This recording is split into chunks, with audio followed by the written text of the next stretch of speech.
Good morning. Knew that would happen. Good morning and welcome to MVUU. Welcome to all of you who are present in our beautiful sanctuary, and welcome to those of you who are joining us remotely. It is wonderful to see so many new and newer faces in our congregation. We hope to have a chance to welcome you personally during coffee hour following the service, right out those doors. Let us take a minute to wave to the camera so that we greet the folks at home. Another quick moment to greet somebody sitting near you. And if you're on Zoom, you might want to use the chat to greet the other people who are on Zoom.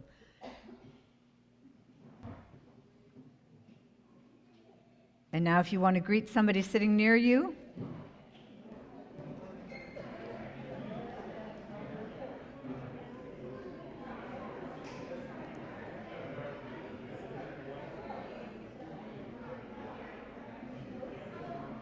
that's always a dangerous moment because we use love to talk. This congregation is served by the Reverend Matthew Funk Crary, who is enjoying a well-deserved Sunday off. Today's service is led by Chris Tackett, our music director, and by me. I'm Deborah Roberts, and I'm the co-chair of the Pastoral Associates, and my fellow co-chair, Robin Bausell, will also be making an appearance. In recent weeks, we have specifically thanked members of the team that make this Sunday service possible and others who have big responsibilities.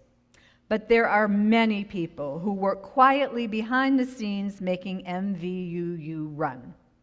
Because I share a home with the president of this congregation, I know how many phone calls, emails, and meetings happen on a regular basis, and how many people give freely of their time and talent so that we can all enjoy a spiritual home. Thanks to you all. For those of you who have been with us over the past month, the multiverse is now in the rearview mirror. Our theme for this next liturgical cycle, which will last for the rest of October and through the first week in November, is the desert. Specifically, birthing, lifing, and deathing in the desert.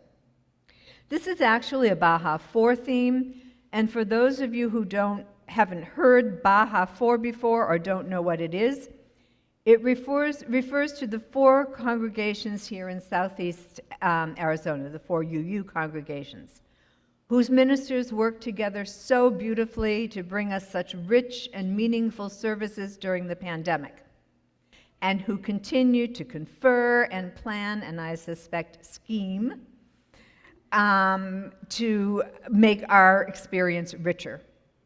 In a modified version of Pulpit Palooza, the Reverend Tina Squire from Sky Island in Sierra Vista will be preaching here on October 23rd, while Reverend Matthew fills the pulpit there.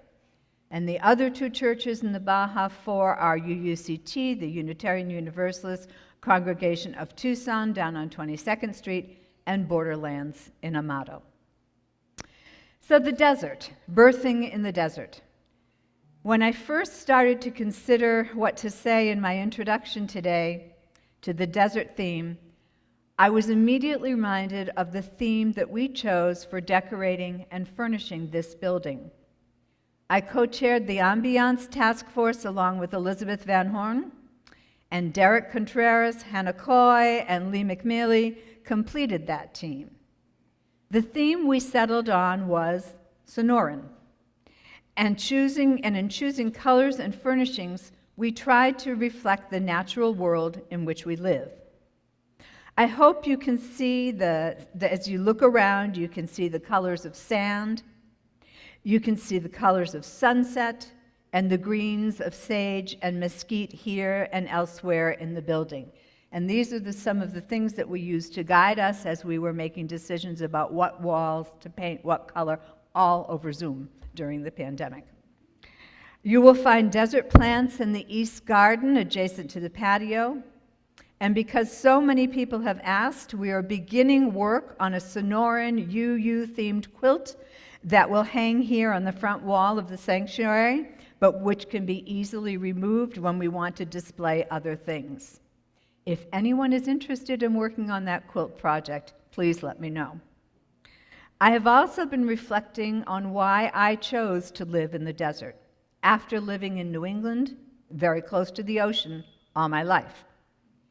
Even though my roots were in Massachusetts, I spent most of my vacations traveling to the mountains to hike and ski. I was pulled in two directions.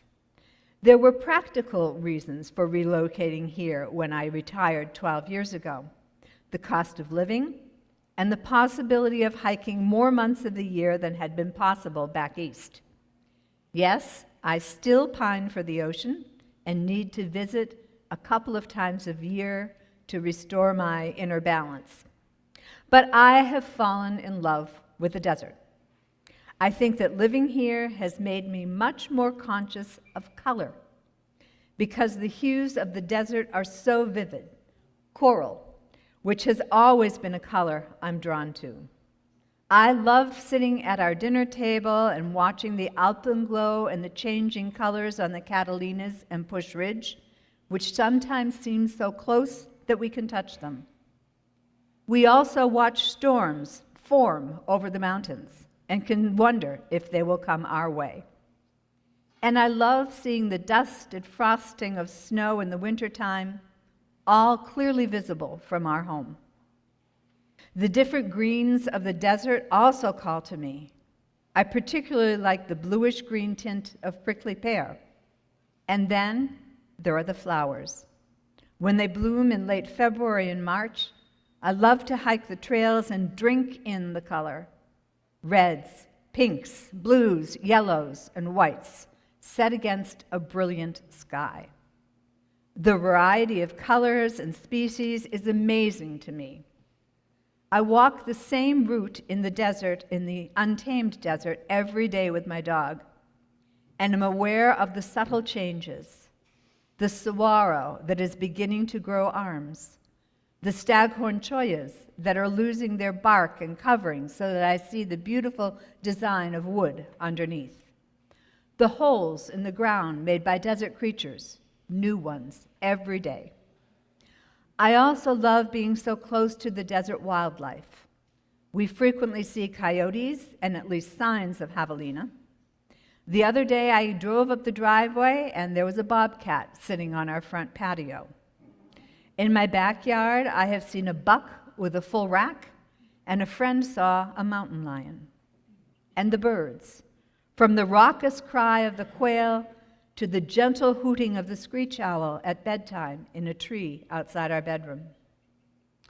But I think I am most drawn by the fact that the Sonoran Desert is a unique environment, so different from where I spent most of my life and from other deserts I have visited. And it is not only the physical beauty of Tucson that makes me love this city, but also its distinctive culture, a mix of indigenous ways of being, the strong Latino influence in language, food, and other traditions, all mixed with a dash of the Wild West and a soupçon of contemporary urban life, set against a vibrant academic background. This is my ode to the desert, and you will hear about this from others today and in subsequent services in this cycle.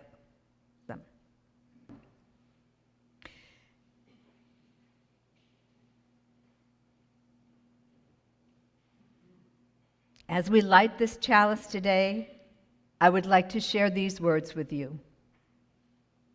As the sun makes its way over the mountains each morning, bringing energy, light, and warmth to our days, so may this chalice illuminate the time we share together, bringing peace and binding us closer.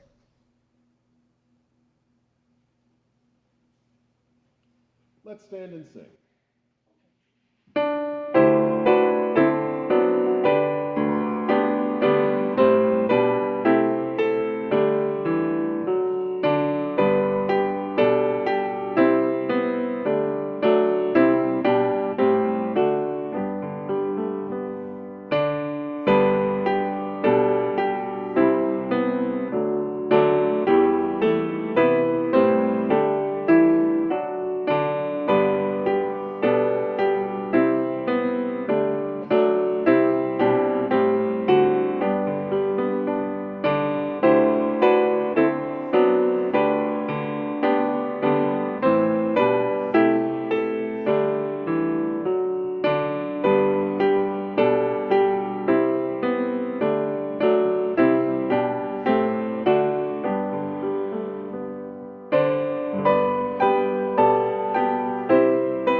Well, what a perfectly lovely UU hymn.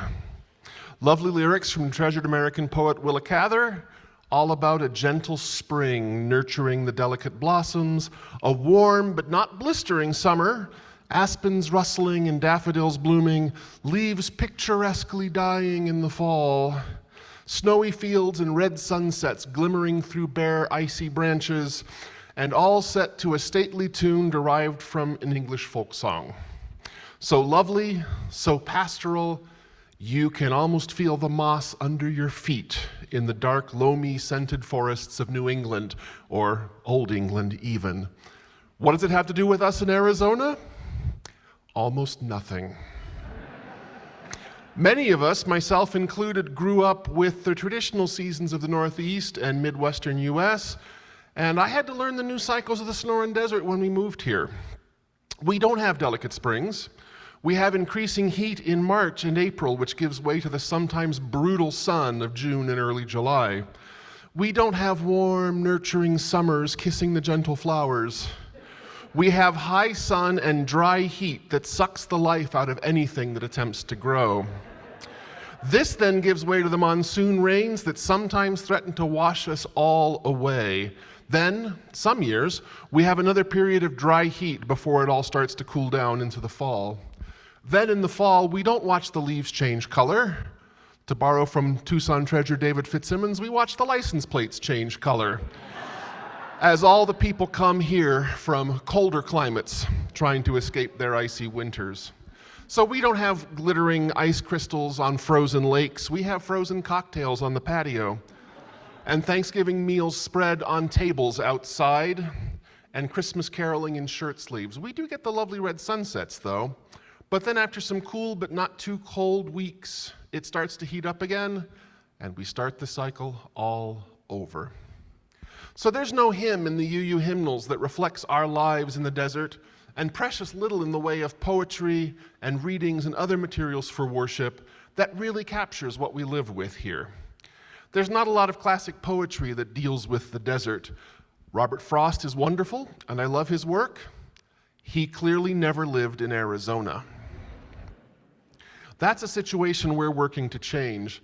The Baja Four Churches of Southern Arizona, along with some other friends, are working on a new project we're calling DRY, D-R-Y, the Desert Ritual Year. This project will include words, songs, hymns, artwork, and all kinds of material that will attempt to capture our experience of living through the year in the Sonoran Desert.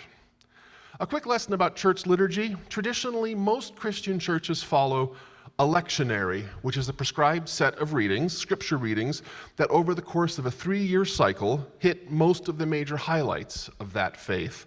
Catholic churches seldom deviate from the A, B, and C year, and the higher church, the Anglican Episcopal, and often the Lutherans and Presbyterians, and down to even to the Methodists, often follow that liturgy. Some Protestant churches do change things occasionally, and some, often the more evangelical ones, don't follow a lectionary at all. In Jewish tradition, synagogues divide the 5 books of the Torah into weekly portions and work through it every year, ending and beginning again at the end of the High Holy Days in Simchat Torah, when they symbolically wind the scrolls back to Genesis and start all over again. Which, by the way, that's a very fun party if you ever get invited to Simchat Torah, with lots of music and dancing and food. And it's next weekend at Kol Ami. If anybody wants to come talk to me later, I'll be happy to hook you up. And while they descend from Protestant Christian traditions, UUs don't have any sort of repeating lectionary. They do, however, have the UUA, which has a service that provides theme ideas, readings, music suggestions, and material to help each UU church plan their services and work through the year. As you can imagine, though, since UU Central Office is in Boston, a lot of the materials reflect the New England seasons. So here in Arizona, we're working on creating a multi-year cycle of material that really shares our life in the desert. The Desert Ritual Year, DRY, will ultimately be a resource that will draw inspiration from our beautiful Sonoran home. We're not sure what form it will take just yet. Probably a website with videos and sound recordings incorporated, maybe a book and/or music album. We just don't know yet. We're not far enough in the project yet. This would be a resource for other UU churches, yes, but also for individuals and other groups that could use it. To that end, we've had a couple of creative days together, including one at UUCT a couple of weeks ago. Deb was there. And where members and clergy from the Baja 4 churches got together and started brainstorming and writing some new material. You sang the hymn text that Reverend Matthew created recently, Sweet Fields of Sonora. And in just a little bit, we'll sing a hymn that came out of that last session, written with contributions from the dozen or so people that were there. If you're interested in being a part of that project, you can always contact me or Reverend Matthew for more information, and we'll make sure you're invited to the next sessions and included in the email list. All creativity is welcome, be it words, music, visual art, or anything that can express the fun of living in our desert home. We live in this rich and beautiful place that doesn't always show its beauty to everyone who visits. It's a special place with specially adapted flora and fauna and very special people who populate it. You heard from Deb earlier why she lives here. In a bit I'll tell you some of my story, how I came to be in the desert. Robin Bausell, one of our PAs, created this meditation on what drew her back after she left a few years ago. Sadly, she couldn't be with us this morning due to health concerns. So in whatever way you're comfortable with, please send her comfort and healing in the hopes that she can be back with us soon. Here, I'll let her introduce it.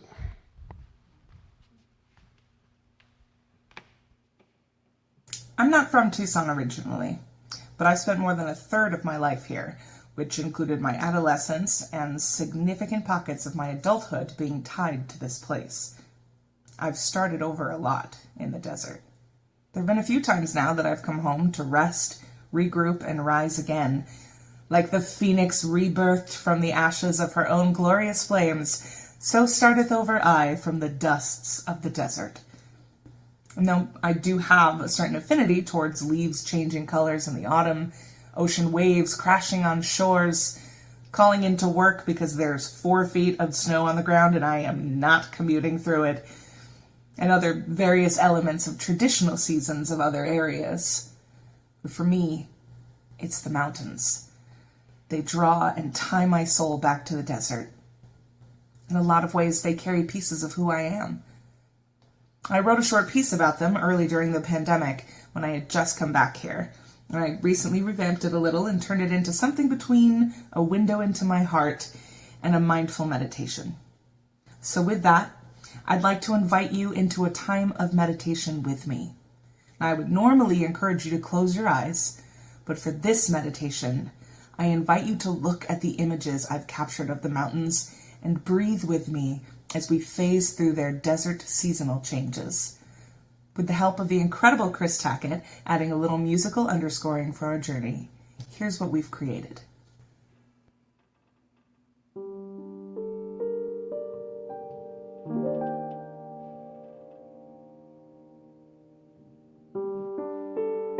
For me, it was the mountains. The sheer size of them alone takes my breath away. They flood me with a mix of majesty and memories. I feel my family when I look at the mountains.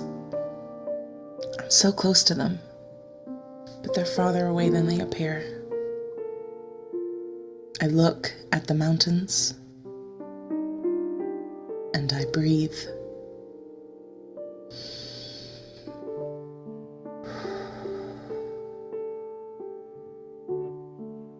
The sunsets turn them purple and red, and sometimes golden when the light is just right. The snow sometimes covers them, or sometimes just dusts their tops in white. The monsoons turn them green, sometimes tropically so. Waterfalls make surprise visits over cliffs and rocks that spend most of their days dry. And sometimes they lay the backdrop to rainbows so bright and so clear, they have to be there just for me. I look at the mountains and I breathe.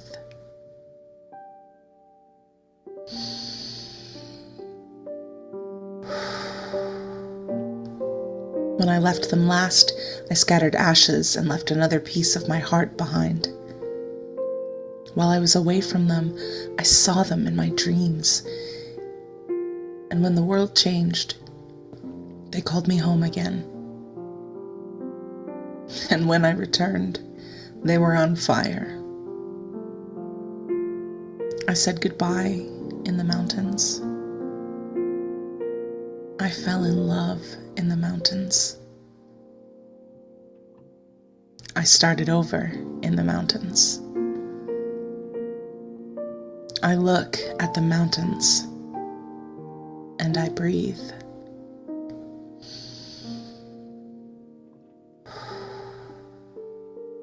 And I breathe.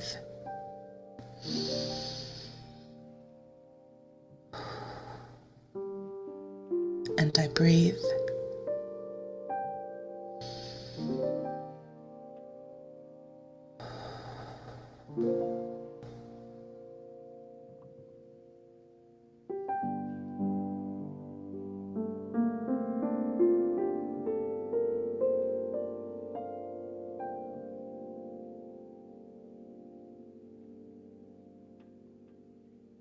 So I'm a relatively rare bird, the over 50 person who was actually born in Arizona. In the early 1960s, my parents moved out from Ohio with two young boys, my older brothers, in tow. My father was just finishing up his doctorate in chemistry from the Ohio State University, don't forget the article, and took a job teaching at Arizona State University in Tempe. My parents took to modern desert living as if they were born to it. They built a new Atomic Ranch-style home with a pool in a Tempe subdivision. Mom learned to cook a few basic Mexican dishes, and everyone was happy in their lovely and stylish desert home. Then, in early 1966, I came along. Unfortunately, for a number of reasons, Dad couldn't stay at ASU. He did find a promising job in Pennsylvania, about 50 miles east of Pittsburgh, a little town called Indiana, PA, at a school in the Pennsylvania State System of Higher Education. It's the biggest school in that Pennsylvania State System, Indiana University of Pennsylvania. It was a very good move for him professionally. He was there for over 25 years, and when he retired, he had been chairman of the chemistry department, president of the faculty and staff union, as well as a high-ranking representative for the university and for the faculty union at the state level. But Arizona had bitten my parents, especially my mother, very, very hard. She'd collected Navajo rugs and decorated our suburban Pennsylvania home with DeGrazia prints and subscriptions to Arizona Highways and Sunset Magazine. We had cactus and cholla skeletons scattered around the house.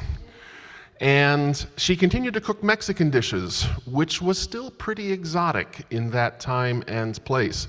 To give you an idea, that town did not even get a Taco Bell, forget anything more actually authentic, until into the 90s. It may seem really weird right now because so many places, I mean, you can walk into a grocery store in the wilds of cold, snowy North Minnesota and they'll have fresh tortillas. They'll have a shelf with fresh tortillas on them. That was not the case at the time. In the Pittsburgh area, you couldn't find canned refried beans. Forget anything like tortillas or salsa. And the only corn chips you could find at that time were Fritos. And even they weren't everywhere. On a family vacation back out here in about 1973, Mom bought a tortilla press and learned how to use it. And she often asked other Arizona friends to send her fresh masa every few months. Our house was pretty popular amongst all our friends. When Dad retired in the early 90s, they started doing the winter visitor thing, often staying with Dad's younger brother, Sherrill, who'd moved out here after falling in love with the desert himself, on family visits with my father. My Uncle Sherrill taught physics at Saguaro High School for many years, and he also sold farmers insurance. After that, he became one of the most successful insurance men in Tucson in the 80s. They rented furnished winter accommodations, but soon found that it was much cheaper to rent an apartment year-round, an unfurnished apartment year-round, and furnish it with thrift store and yard sale finds. My mother was a competitive yard sailor. She would find the deal anywhere. She was gifted that way. So they had an apartment out here year-round, and they started spending more time out here. By this time, I'd finished my undergraduate work at IUP and went on to do graduate level work at Indiana University, no relation, in Bloomington, Indiana.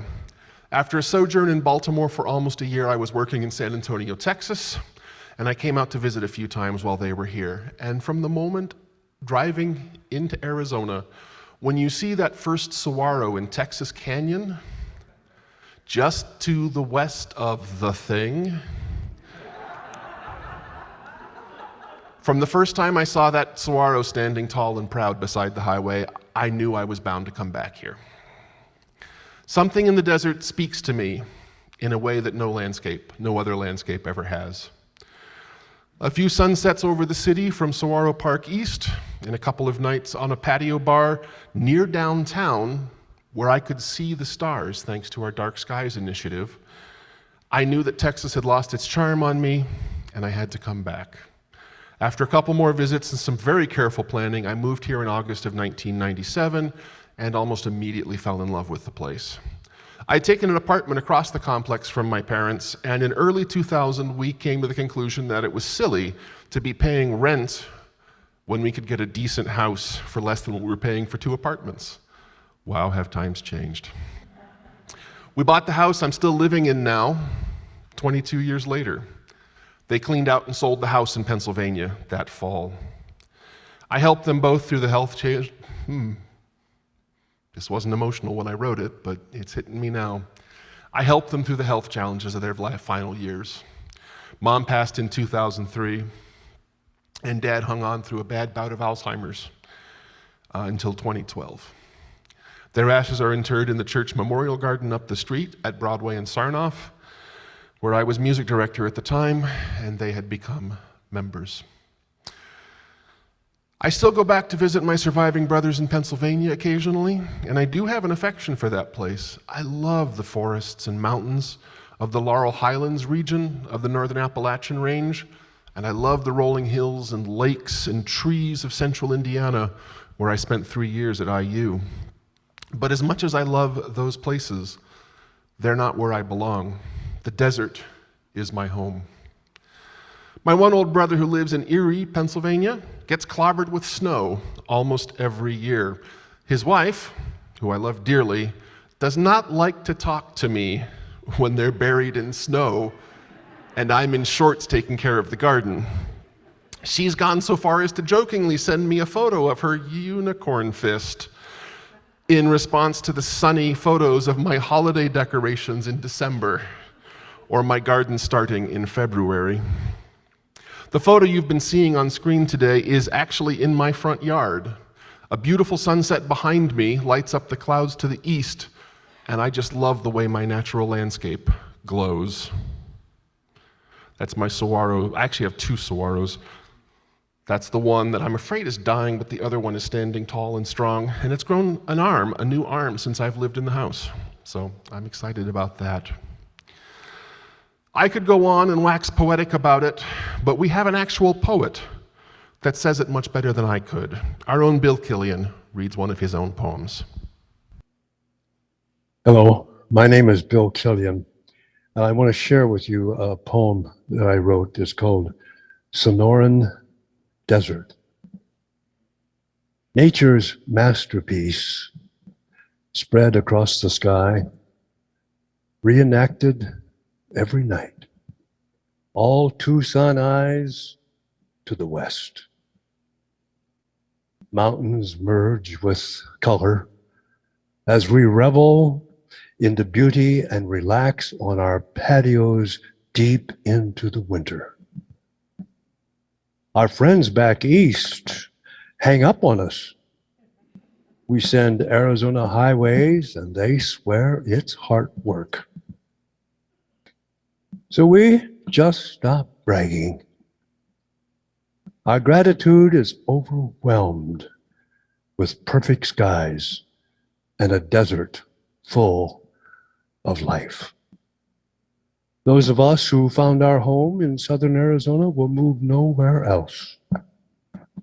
We surrender to the fierce and majestic desert. We are at home in the heat, excited by the monsoons. We live in nature's masterpiece, move about in its paintings, love the creative spirit, the sacred power in our daily lives. The history of this place is enough to feed the soul into infinity and beyond. Once there, we've only begun. This is the old Pueblo, Native, Hispanic, African, Anglo, Chinese, and so much more. A masterpiece of humanity.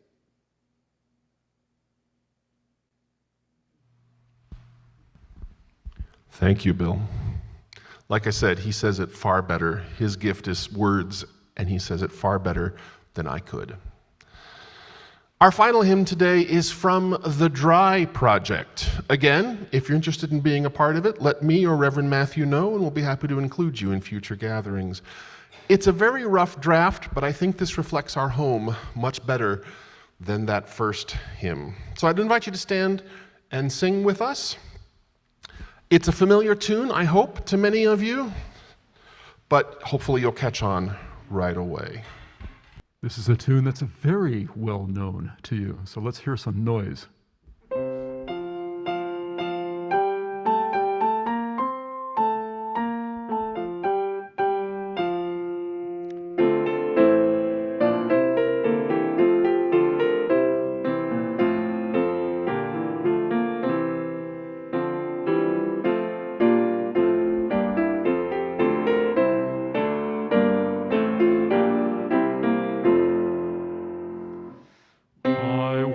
The sandy desert wash with open eye and ear, surrounded by the mountains tall, their majesty draws near.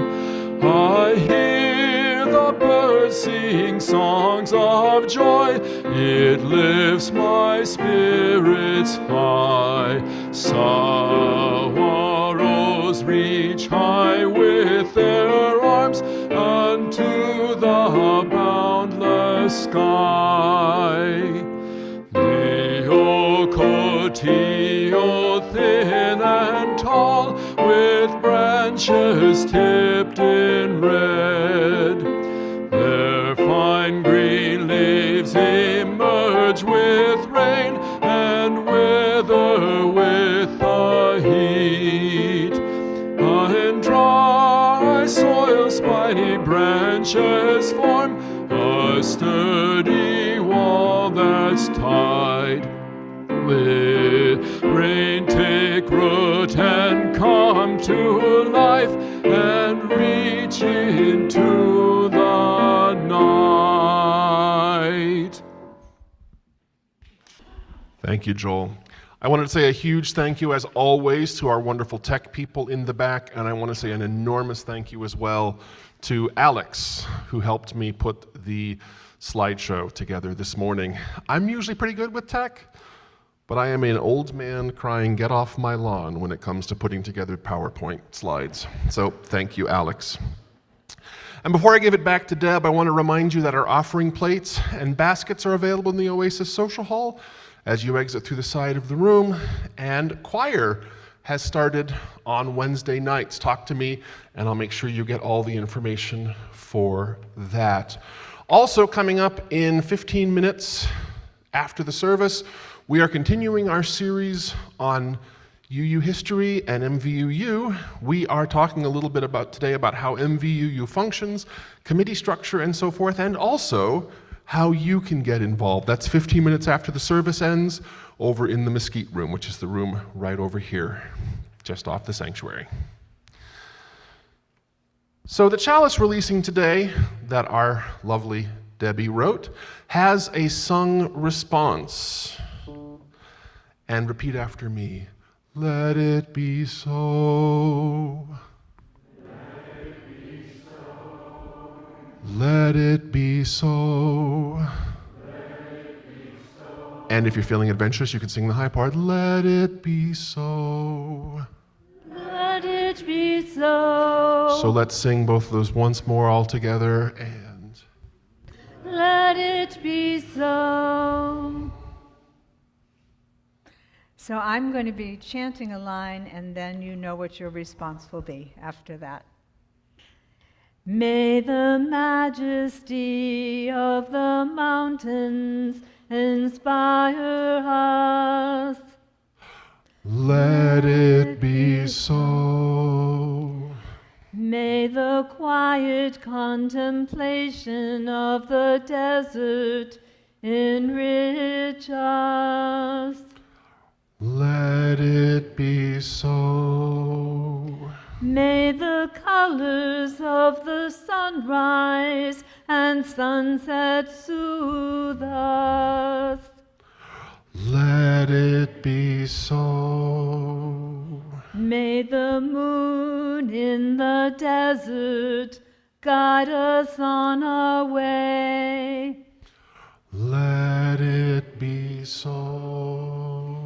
May we grow into harmony with desert life.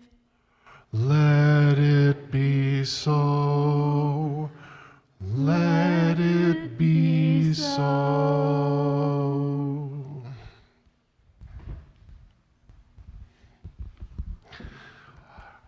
And this is another one you may know, so feel free to sing along.